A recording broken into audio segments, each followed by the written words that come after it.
은혜로 날 보듬으시고 사랑으로 뿜어주셔도 내 마음 한 자락도 지키지 못하는 이 모습 부끄럽습니다. 따스한 곁을 내어주신 주님 앞에 나아갑니다. 표현 못할 긍휼로 나를 붙드시는 주 이름만 바라봅니다.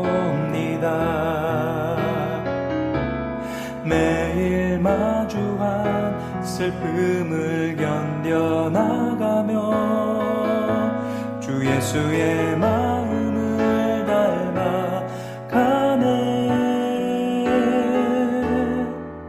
두려운 걸음마다 주가 동행하니 주 의지하며 오늘을 걷네.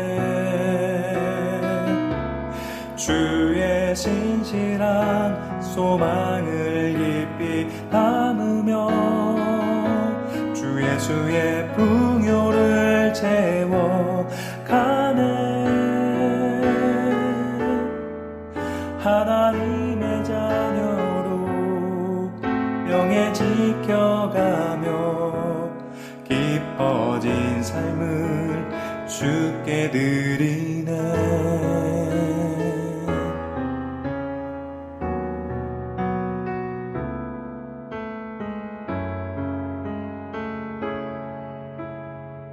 24장 17절 그리고 로마서 신약 로마서 한 절만 읽어볼게요.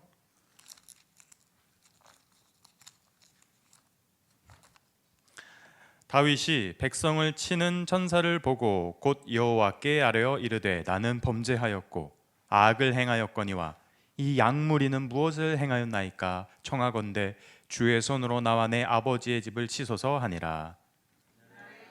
다윗에게 이르러 그에게 아뢰되 올라가서 여부스 사람 아라우나의 타작마당에서 여호와를 위하여 제단을 쌓으소서 하매 다윗이 여호와께서 명령하신 바 가스의 말대로 올라가니라.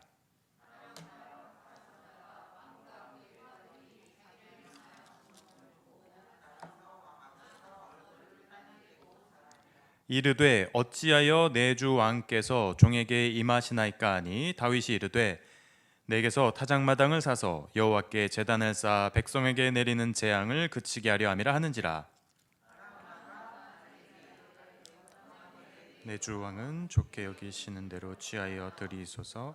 번제에 대하여는 소가 있고 뗄 나무에 대하여는 마당질하는 도구와 소의 멍에가 있나이다. 왕이여 아라우나가 이것을 다 왕께 드리나이다 하고 또 왕께 아뢰되 왕의 하나님 여호와께서 왕을 기쁘게 받으시기를 원하나이다.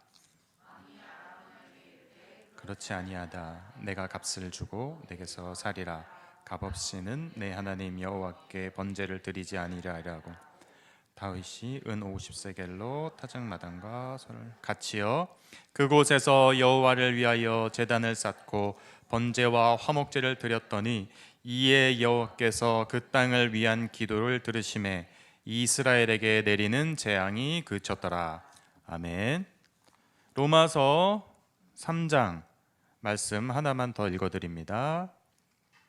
로마서 3장 25절입니다. 이 예수를 하나님이 그의 피로써 믿음으로 말미암는 화목제물로 세우셨으니 이는 하나님께서 길이 참으시는 중에 전에 지은 죄를 간과하심으로 자기의 의로우심을 나타내려 하심이니 아멘. 오늘 관련 구절이었습니다. 자, 이제 사무엘하도 다음 주면 끝이 납니다. 참 해피엔딩으로 잘 마무리되었으면 하는데 한 인간의 말년에 왜 그렇게 다윗 한 사람의 결정으로 주변 사람들이 힘들었는지 오늘은 우리의 자리가 타작마당이 되게 하라라는 제목으로 사무엘하 24장 말씀을 전하도록 하겠습니다. 전국에 전염병이 퍼졌어요. 다윗이 울부짖으며 타작마당에서 눈을 들어보니 천사가 보입니다. 이 사람이 갈 때가 되면 뭐 안 보이던 게 보이나 봐요. 이렇게 보니까 타작마당에서 보니까 천사가 백성들을 치고 있는 겁니다. 근데 칼집에서 칼이 나와 있어요. 그러니까 하나님이 명하신 거죠. 내가 명할 때까지 칼집에 칼을 집어넣지 말아라. 그렇게 그 전염병의 항아리를 들고 온 천사가 항아리를 이제 쏟아버리는 거죠. 타작마당 밑에서 이렇게 비유를 하는 겁니다. 그 항아리가 뒤집어지니까 전국에서 전염병으로 7만 명이. 근데 다윗이 내 탓이다, 내 탓이다. 말년에 내가 내린 그 선택으로 인간적인 계산 그 두 가지 기억나시나요? 첫째, 군사력 의지. 두 번째, 돈 의지. 군사력에서 전국에서 뭐 몇 명, 130만 명 뽑았고, 와, 이거면 내가 말년에 평안할 수 있겠다. 그리고 한 사람당 계산을 해봅니다. 세금을 얼마 낼 수 있는지 따져보니까 말년에 우리 정부 좀 빠방하게 쓸 수 있겠고, 나도 좀. 그런데 웬걸 하나님이 이 다윗의 의도를 아시고 천사를 보내서 칼을 뽑게 하시고 전염병이 계속 전국에 퍼지니 지도자인 다윗으로서는 자기를 돌아보지 않을 수 없는 겁니다. 이렇게 아라우나 타작마당에서 다윗이 마지막에 하나님 잘못했어요. 제가 내린 이 결정 돌이키겠습니다. 회개합니다. 다시는 내가 두 가지 의지하지 않겠습니다. 돈, 군사력. 하나님만 의지하겠습니다. 말년에 이렇게 고백을 하자 재앙이 그쳐버립니다. 그리고 하나님이 명령하시죠. 칼을 칼집에 꽂아라 하니까 천사가 네 알겠습니다. 천사는 하나님 말만 듣잖아요. 칼집에 꽂으니 국가의 모든 막혀 있었던 혈이 뚫리고 죽어가던 사람들이 살아나고 이제 멈추는 겁니다. 징계가. 17절 한번 보겠습니다. 17절에는 이렇게 기록되어 있죠. 다윗이 백성을 치는 천사를 보고 곧 여호와께 아뢰어 이르되 나는 범죄하였고 악을 행하였거니와 이 양무리는 무엇을 행하였나이까? 청하건대 주의 손으로 나와 내 아버지의 집을 치소서. 이 지도자의 막 절박한 마음 느껴지시나요? 두 번째 줄, 내가 악을 행하였는데 하나님, 이 양무리는 무슨 죄가 있습니까? 내 결단 하나 때문에 이 양들이 이스라엘이 대혼돈에 막 집안마다 울음소리가 그치지 아니하고, 하나님 이거 내 잘못이니까 나랑 우리 아버지의 집을 쳐주세요. 차라리 백성들 치지 마시고 내 아버지를 아버지의 집, 우리 집안을 차라리 징계를 해주세요. 이렇게 다윗이 깨닫는 거죠. 노년에 하나님, 제가 어리석었습니다. 제가 이렇게 고집부렸습니다. 요압이라는 내 장군이 오른팔이 말해도 듣지 않고 제가 이렇게 고집을 부려서 돈과 군사력, 세금 징집, 징병 이거 의지했습니다. 하나님이 그렇게 세상 의지하지 말라 그랬는데 다른 대안이 이제는 없는 거예요. 하나님 앞에 엎드리고 번제를 드리는 것밖에는 대안이 없습니다. 이게 이제 한 공동체 목자의 심정. 이 양무리는 죄가 없습니다. 이 양무리가 대혼돈이 생긴 거는 제 탓이에요. 하나님, 절대로 앞으로는 군대, 세금, 돈 의지하지 않겠습니다. 이렇게 국가 통솔력을, 군대 통솔력을 갖고 있었던 지도자, 그리고 세금을 걷게 명령했던 다윗의 콧대가 완전히 꺾어집니다. 나는 다 할 수 있어. 왕이니까, 지도자니까.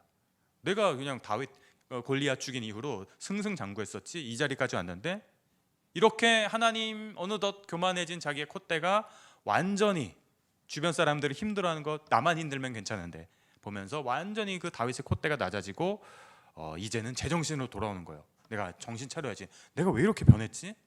내가 왜 이렇게 지금 하나님을 의지하지 않았었지? 그리고 18절에 하나님이 대안을 가르쳐 주세요. 너 정말 회개한 거야? 돌이킨 거야? 그러면은 내가 대안을 가르쳐 줄게. 그게 바로 18절입니다.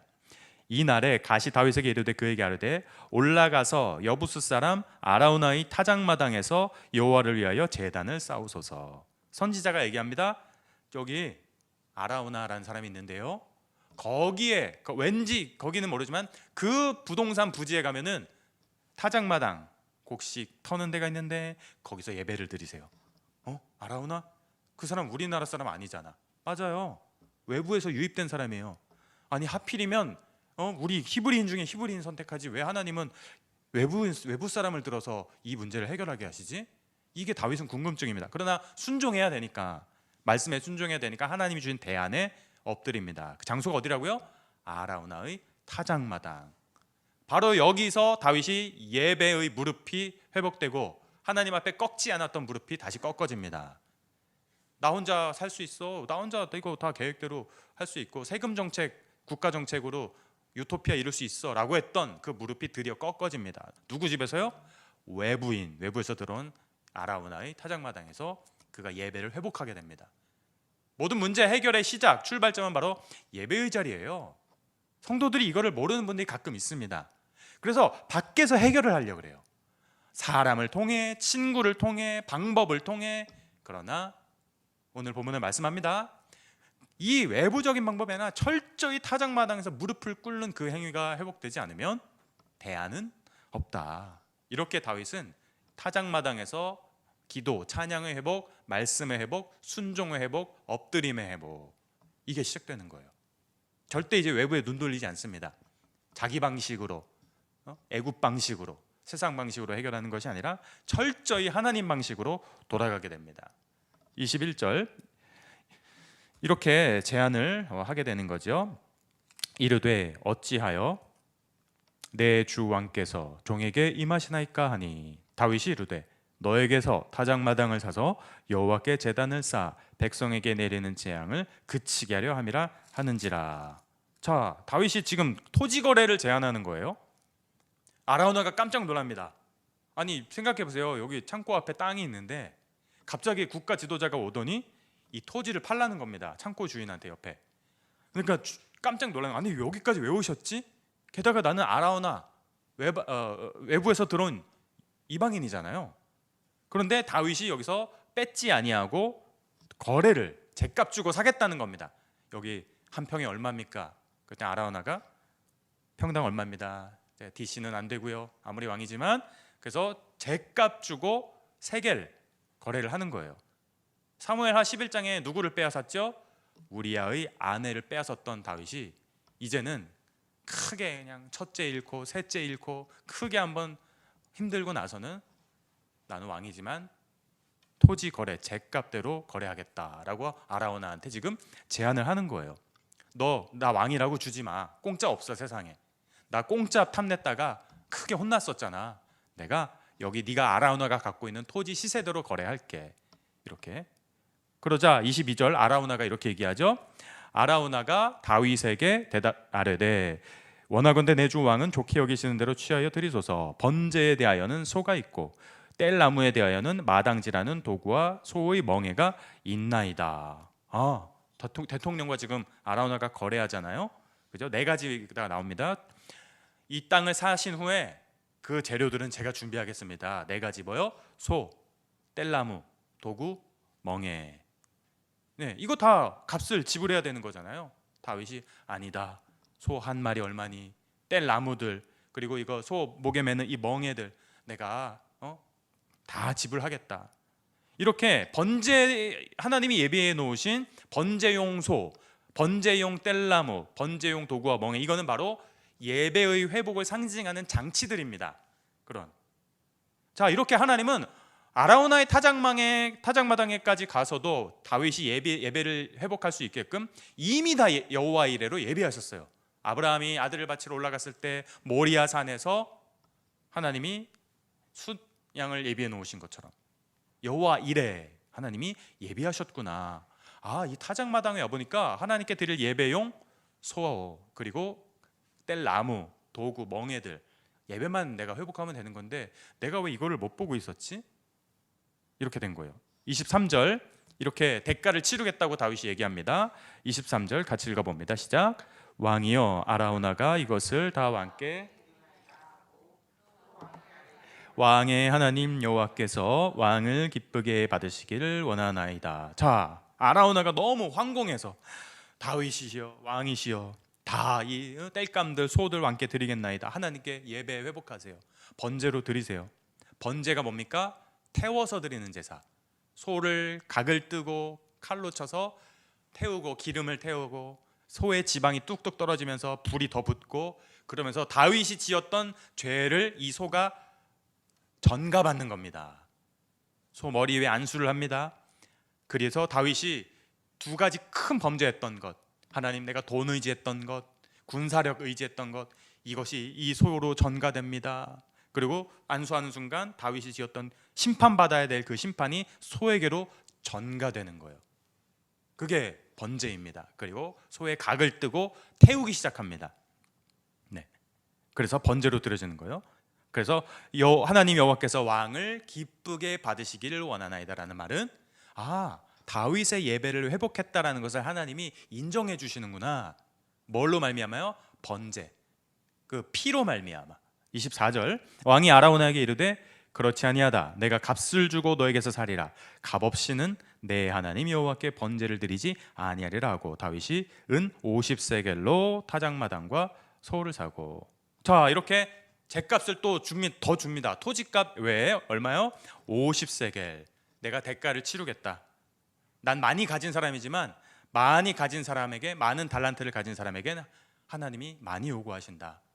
한 달란트 남겨서 칭찬받지만 10달란트 받은 사람은 하나 쓰고 9개 남겨놔야지, 이게 아니라 10달란트 받았으니까 내가 10달란트를 영광을 돌려드릴 거고 이 죗값을 주고 내가 구입하겠다. 그래서 50세겔로 나옵니다. 약간 차이가 있어요, 성경에. 오늘 사무엘하 본문에서는 은 50세겔로 부동산과 소를 샀다라고 나와요. 그런데 역대상에서는 좀 차이가 있습니다. 역대상 21장 25절에 보면 그리하여 다윗은 그 턱값으로 금 600세겔을 나라 오르난에게 주고 다윗이 거기서 여호와를 위하여 제단을 쌓고 번제와 화목제를 드려 여호와께 아뢰었더니 여호와께서 천사를 명령하심에 그가 칼을 칼집에 꽂았더라. 이러자 재앙이 그칩니다. 사무엘하에서는 부동산 값이, 소값이 50세겔인데, 그런데 역대상 21장 25절을 보니 600세겔이란 걸 보니까 이게 왜 다르지, 성경이?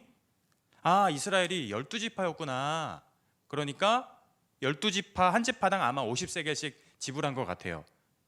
각 지파당 유다 지파 50세겔, 르우벤 지파 50세겔, 뭐 베냐민 지파 50세겔, 50세겔 곱하기 12지파니까 600이 나오잖아요. 그래서 아마 역대상 21장 25절에서는 그냥 온 지파가 합한 금액이 600세겔로 기록된 걸로 우리는 생각하면 되겠습니다. 자, 이렇게 600세겔로 부동산을 구입하고 그 구입한 부동산에서 소에게 다윗의 두 가지 백성에게 지은 큰 죄를 전가한 다음 태우고 하나님이 그 연기 예배를 받으십니다. 찬양 가운데 거하십니다. 우리 보좌 앞에 모였네, 함께 주를 찬양하며 나아가는데 하나님이 너 진정으로 회개하는구나, 내가 그럼 받겠다.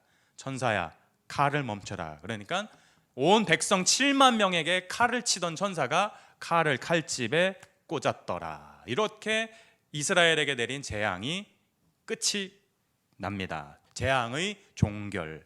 다윗의 순종으로 이렇게 드디어 용서받은 거예요.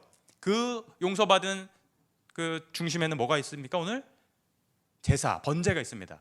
번제, 속죄의 기능, 죄를 풀어버리는. 죄를 풀어버리지 않고는 여러분 칼을 칼집에 꽂을 수 없어요.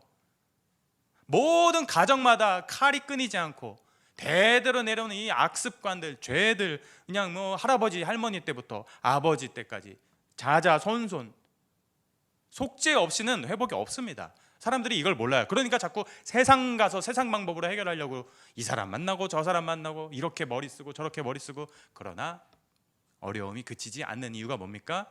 다윗의 무릎이 꺾이지 않으니, 다윗의 고집이 하나님 앞에 꺾이지 않으니 이게 7만 명에게 여파가 가는 겁니다. 오늘 말씀은 두 가지를 우리에게 가르쳐주고 있습니다. 첫 번째, 바로 성전 터가 되어버린 타작마당. 자, 오늘 이 아라우나의 타작마당에서 번제를 드리고 제사를 드리고 속죄가 되자 하나님은 훗날 이곳을 성전 터로 예비하셨어요. 이것도 참 되게 하나님의 섭리가 있는 것 같아요. 그래서 역대상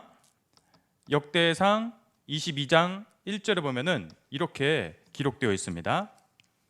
다윗이 이르되 이는 여호와 하나님의 성전이요 이는 이스라엘의 번제단이라 하였더라. 하나님의 성전이요. 그 다윗이 사망하고 솔로몬 때부터 이 이방인의 땅, 여부스 민족 아라우나 이방인의 땅이었던 곳이 성전 부지로 그러니까 뜻밖의 장소가 교회 부지로 떡 하나님이 주신 거예요. 예를 들면 이렇게 아라우나 타작마당 그 지역 중심으로 하나님의 성전이 세워집니다. 그죠? 하나님은 이렇게 성전터를 놓고 일하시는 거예요. 그리고 하나님이 항상 앞에 가시게 하라라는 것을 우리는 오늘 꼭 기억해야 됩니다. 골로새서 1장 20절에는 이렇게 말씀하고 있습니다. 그럼 제가 읽어드릴게요. 골로새서 성경 가지신 분들 찾아보죠. 골로새서 1장 20절 그의 십자가의 피로 화평을 이루사 만물 곧 땅에 있는 것들이나 하늘에 있는 것들이 그로 말미암아 자기와 화목하게 되기를 기뻐하심이라. 십자가의 가장 큰 기능이 여기 나오죠. 피, 제사, 화목제 기능 뭐죠? 화평입니다. 그리고 화목입니다. 그러니까 다윗이 하나님께 드렸던 이 번제, 그리고 오늘날 우리 성도들이 십자가를 의지하며 드리고 있는 예배의 가장 큰 십자가 예배의 목적이 화평, 화목입니다. 그죠? 이 십자가 없이는 화평, 하나님과 화평과 화목이 안 되고 십자가에 대한 이해 없이 가족 간의 화평과 화해, 화목 절대 안 됩니다. 그죠? 모든 해결의 시작점은 바로 십자가 앞에 무릎 꿇는 거예요. 그런데 여기서 누가 앞서게 하시라고요? 하나님이 앞서가게 하셔야 됩니다. 다윗은 말년에 이걸 깨달았어요. 내가 앞서가고 내가 계산해서 세금 정책 짜고 내가 군사력 정책 짰는데 다 어긋났잖아요. 하나님, 제가 하나님보다 늘 앞에 갔습니다. 내가 너무 의욕이 앞서서, 내가 너무 그냥 하나님보다 너무 달리기가 너무 빨라서, 나보다 달리기가 빠른 사람 없다고 자부해서 앞서갔더니 그 하나님보다 빨리 달려간 결과 결승선을 통과하기는커녕 꼴이 나고 봤더니 옆에 줄이야. 레인을 잘못 탔어요. 그 사람은 실격입니다. 하나님이 앞서가야 됩니다. 우리는 하나님 따라가야 되는 거예요. 오늘 두 번째 우리에게 가르쳐 주신 말씀은 바로 우리가 서 있는 자리가 바로 아라우나의 타작마당이 되어야 한다라는 거예요. 아라우나의 타작마당에서 오늘 번제가 드려집니다. 속죄가 드려집니다. 그 번제, 속죄로 하나님과 다윗의 관계가 화목, 화평이 회복됩니다. 여러분의 속한 셀, 가정, 교회, 이것이 바로 예배가 회복되었던 그 타작마당처럼 되어야 된다는 거예요. 그래서 로마서 3장 25절에는 이거에 대해서 그렇게 말씀하고 있습니다. 제가 로마서 한번 찾아보겠습니다. 3장 25절 이 예수를 하나님이 그의 피로써 믿음으로 말미암는 화목제물로 세우셨으니 이는 하나님께서 길이 참으시는 중에 전에 지은 죄를 간과하심으로 자기의 의로우심을 나타내려 하심이니. 예수 그리스도 이 화목제물로 전에 지은 죄가 간과되는구나, 지나가는구나, 하나님이 꼬집지 아니하시는구나. 어디에서요? 예배가 있는 타작마당에서 이 소의 피가, 그리고 장차 우리의 어린 양의 피로써 재림하시는 예수 그리스도의 그 피가 바로 우리의 죄를 간과시키는, 죄 없다, 의롭다 칭해 주시는, 이신칭의 믿음으로 말미암아 우리를 의롭다 해 주시는 그 예수 그리스도의 피가 된다라는 거예요. 마무리합니다. 두 가지 꼭 기억하십시오. 하나님보다 앞서가지 마십시오. 다 틀어지고 다 어긋납니다. 그리고 여러분이 서 있는 가정과 자리가 바로 타작마당, 화평의 타작마당, 화목의 타작마당이 되어야 합니다. 기억하시면서 승리하시기를 바랍니다. 찬양하도록 하겠습니다.